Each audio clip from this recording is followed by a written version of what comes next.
Hai, Assalamualaikum. Nama saya Naili Wafi binti Abdul Razak. Saya berumur 15 tahun.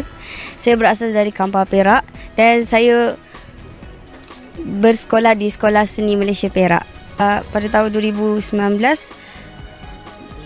10, 11. Pertandingan yang saya masuk kebanyakannya peserta-peserta dari antarabangsa. Contohnya peserta Australia, Amerika, Itali, Jerman. Ada kalanya daripada Arab Saudi pun ada.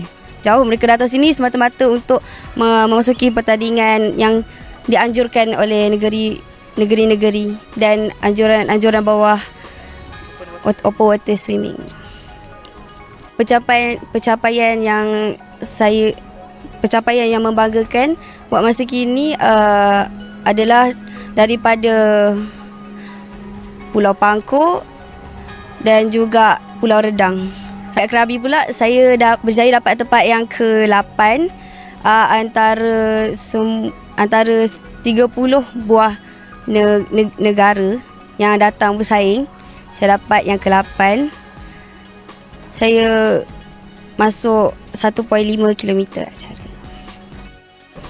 Antara cabaran yang saya lalui semasa sepanjang saya berenang ni, banyak antaranya kalau dekat laut ada binatang buas, ada haiwan liar yang gigit, ada obo-obo.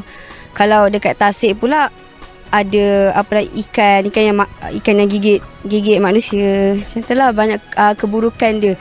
Tapi kalau di sebelah kebaikan pula saya dapat membaca. Saya dapat lihat perubahan suara saya, pelajaran saya pada akademik saya. Macam itulah. Okay, kebaikan yang saya dapat selepas berenang adalah membaca. Sebab dulu saya tak boleh membaca. Tapi sekarang saya boleh membaca kerana berenang. Kalau ada masalah kesihatan pun saya akan masuk ke dalam air. Dan bila saya keluar daripada air tu, saya terus sihat. Itulah kebaikan daripada berenang. Itu kenapa saya nak berenang. Saya minat dengan berenang. Setelah saya berenang di tasik, laut,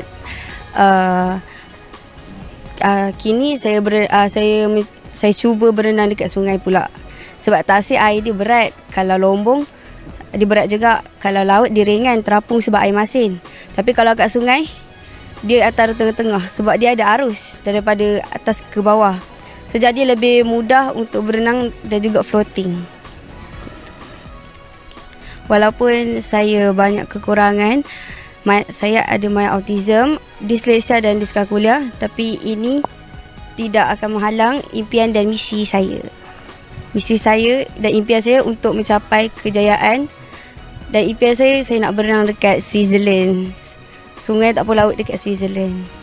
Harapan saya dan anak saya akan teruskan bergembira dengan air. Saya nak dia suka dengan air dan membantu manusia di dalam air, membantu manusia yang takut air untuk berenang, supaya dapat apa yang telah dia dapat.